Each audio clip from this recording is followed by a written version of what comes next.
জিকিরুল্লাহ আল্লাহর জিকির এটার গ্যারান্টি একটা, ওই কালো দাগটাকে মোছন করে। সাবান যেমনি ভাবে জামাকে মোছন পরিষ্কার করে, ঠিক এমনি ভাবে কলমকে পরিষ্কার করার যন্ত্র হচ্ছে আল্লাহর জিকির। জোরে বলেন সুবহানাল্লাহ। হাদিস শরীফে আছে, তুমি যখন জিকির করবে, মানুষ যদি তোমাকে পাগলও বলে তাও তুমি ভুরুক্ষেপ করো না। তুমি কার প্রেমে পাগল? আল্লাহর প্রেমে পাগল। জিকিরুল্লাহ আল্লাহর জিকির করতে আসো। আর সায়েন্স বলতে আছে কি? সায়েন্স বলতে আছে কয় যারা জোরে জোরে জিকির করবে, এটা সায়েন্সের কথা বলতেছি। সায়েন্স বলতেছে যারা জোরে জোরে জিকির করবে, জিকির করার পরে এই রগের ভিতরে রক্ত উপশিরাগুলা সঞ্চয় হয়ে থাকে। এইভাবে আপনার রগগুলার ভিতরে রক্তগুলা কি করে বেশি করে চলাচল করা আরম্ভ করে। কোন ব্যক্তি যদি দৈনিক কয়েকবার জোরে জোরে জিকির করে, তাহলে এই তার স্ট্রোক থেকে সে বাঁচবে। সুবহানাল্লাহ। এটা সায়েন্সের কথা। আর আল্লাহর রাসূল আল্লাহর কথা হচ্ছে জিকির দ্বারা কলব পরিষ্কার হয়ে যায়। সুবহানাল্লাহ। তাহলে প্রত্যেকটা ইবাদতের জন্য এক একটা সাইড আছে। যেমনি ভাবে নামাজ এটা হলো শারীরিক ইবাদত, আর যাকাত মালি ইবাদত। কথা ঠিক না? যাকাত মালি ইবাদত, মাল দ্বারা ইবাদত করি আমরা, যাকাত আদায় করি। আর হজ যাকাত মালি ও শারীরিক দুইটাই। কারণ হজ করতে টাকাও লাগে, তারপরে যাই আমরা শক্তির দরকার আছে। তাহলে এটা এই মালি এবং বদনি বলতে শরীরের বদনি বলা হয়। শরীরের ইবাদত এবং টাকা এই দুইটাই লাগে আপনার হজ করতে। তাহলে এটা দুইটা পাইলো। আর নামাজ পাইলো কি? এটা হলো শারীরিক ইবাদত, বদনি ইবাদত যাকে বলা হয়। এই ইবাদত দ্বারা কি হবে?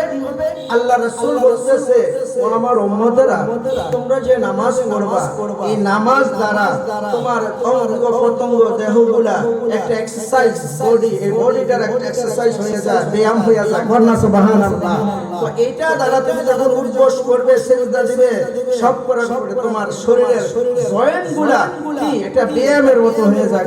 সুবহানাল্লাহ। তাহলে দেখেন প্রত্যেকটা ইবাদতে যেমনি ভাবে সওয়াব আছে, এমনি ভাবে আপনার দেহের উপকারও আছে। সুবহানাল্লাহ। উপকারও আছে। শুধু তাই নয়, রাসূল বলে যখন বান্দা সিজদাতে চলে যায়, আল্লাহ রাব্বুল আলামিন সবচেয়ে বান্দার কোন জিনিসে বেশি খুশি হয়?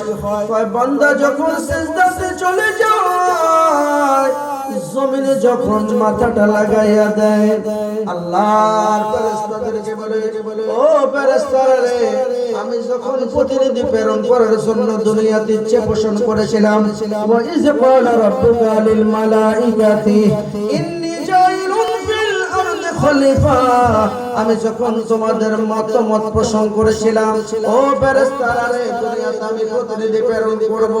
তোমরা বলেছো আল্লাহ তাআলা দুনিয়াতে কাটাকাটি করবে, মারামারি করবে, ফিতনা ফাসাদ করবে। আল্লাহ আপনার ইবাদতে আমরাই যথেষ্ট।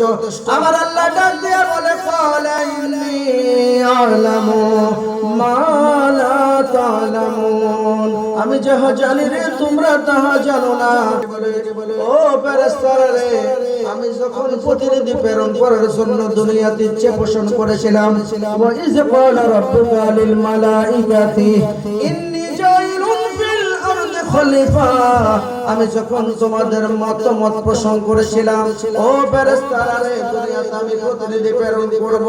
তোমরা বলেছো আল্লাহ তাআলা দুনিয়াতে কাটাকাটি করবে, মারামারি করবে, ফিতনা ফাসাদ করবে। আল্লাহ আপনার ইবাদতে আমরাই যথেষ্ট। আমার আল্লাহ ডাক দিয়া বলে, ক্বালা ইন্নী আ'লামু মা লা তা'লামুন, আমি যাহা জানি রে তোমরা তাহা জানো না। ও ফেরেশতারা দেখো রে, জমিনের দিকে দেখো, আমার বান্দারা জমিনে মাথাটা লুটাইয়া দিয়েছে, আমার কুদরতে কদমে সিজদা দিয়েছে। আমি আল্লাহর অহংকার হয়, আমি আল্লাহর প্রখরতা হয়, আমি আল্লাহকে আমার বান্দারা সিজদা দিয়েছে। আল্লাহ বলে, বান্দার এই নামাজের ভিতরে সবচেয়ে বেশি খুশি আমি আল্লাহ হই সিজদার ভিতরে। জোরে বলুন সুবহানাল্লাহ। ওই যতক্ষণ পর্যন্ত বান্দা জমিনে মাথাটা রাখে, আল্লাহ আল্লাহর নবী দিদারে গিয়েছিল, মেরাজে গিয়েছিল। আর বান্দার মেরাজটা হচ্ছে আসসালাতু মেরাজুল মুমিনিন, মুমিনের জন্য মেরাজটা হচ্ছে নামাজ। জোরে বলুন সুবহানাল্লাহ। এখন আমরা নামাজের সিজদাতে যাইয়া মাথাটা কতক্ষণ উঠাইমু, পেরেশান হইয়া থাকি, কথা ঠিক না? কিন্তু আল্লাহ বলে বান্দারে, ও বান্দা যতক্ষণ মাথাটা রাখো, আমি আল্লাহ ফেরেশতাদেরকে বলি জমিনের দিকে তাকাইয়া দেখো আমার বান্দা আমাকে কেমনে ভাবে আমার কুদরতি কদমে সিজদাতে আছে। এরে ফেরেশতারা রে, আমার বান্দারা আমাকে না দেখে আমাকে এমনি ভাবে সিজদা দেয় রে, আমি আল্লাহ তার গুনাহটা maaf করে দিলাম। জোরে বলুন সুবহানাল্লাহ। হুজুর এটা কেমনে maaf হয়? রাসূলুল্লাহ সাল্লাল্লাহু আলাইহি সাল্লামের কাছে একজন সাহাবী আসলো, আসে বলল হুজুর নামাজ দ্বারা কি ফায়দা হয়? ওই সাহাবী যখন জানতে চাইলো, হুজুর সাল্লাল্লাহু আলাইহি সাল্লাম বলে তোমার বাড়ির পাশে কি সামনে কি পুকুর আছে? কূপ আছে? কজি আছে? যদি 5 বার তুমি কূপে গোসল করো তাহলে তোমার শরীরে কোনো ময়লা লাগেনি, ময়লা থাকতে পারে না। কয় না, কয় এমনি ভাবে যদি বান্দা 5 ওয়াক্ত নামাজ পড়ে ওই বান্দার সমস্ত ওই গ্যাপের গুনাহগুলো আল্লাহ maaf করবে। জোরে বলেন সুবহানাল্লাহ। আসর থেকে এই পর্যন্ত নামাজের আলোচনা যথেষ্ট হয়েছে, আমি একটু বললাম। আর পর্দা মুর্শিদের আলোচনা হয়েছে, আমি অবজার্ভ করেছি।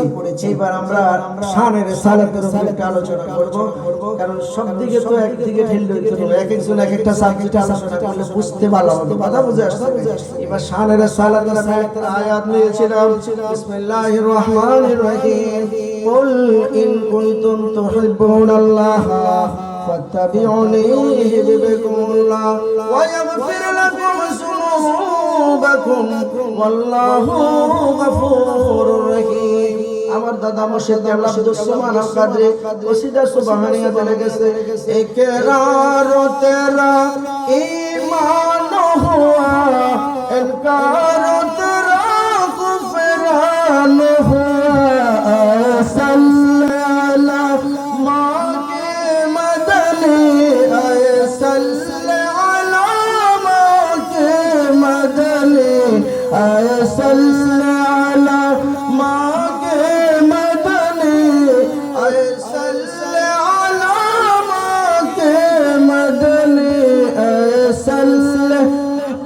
এখানে দাদা মুর্শিদ কেবলা বলতেছে, মানে উসিতে বলছে যে রাসূলের শানে যদি কেউ ইকরার করে, মানে অহংকার করে, তাকাব্বুরি করে, রাসূলের শানে যদি কেউ গোস্তাকি করে, বেয়াদবি করে, তাহলে তার ঈমানটা চলে যায়, ঈমানটা কি হয়ে যায়?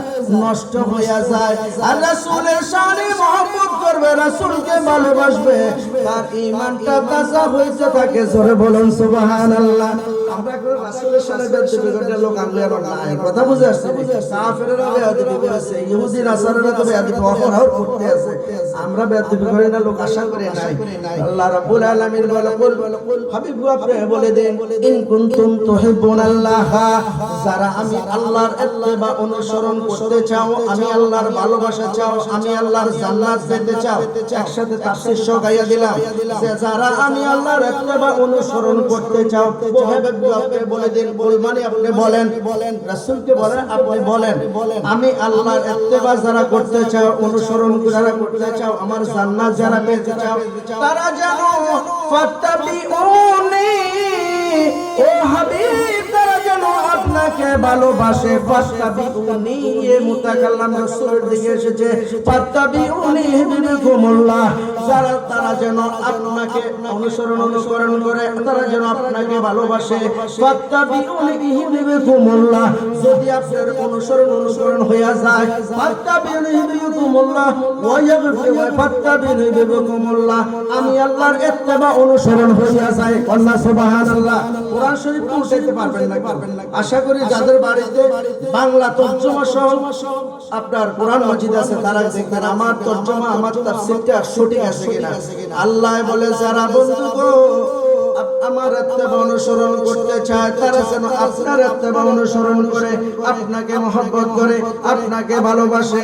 তাহলে আমি আল্লাহর ইত্তেবা অনুসরণ হয়ে যাবে, আমি আল্লাহর ভালোবাসা হয়ে যাবে।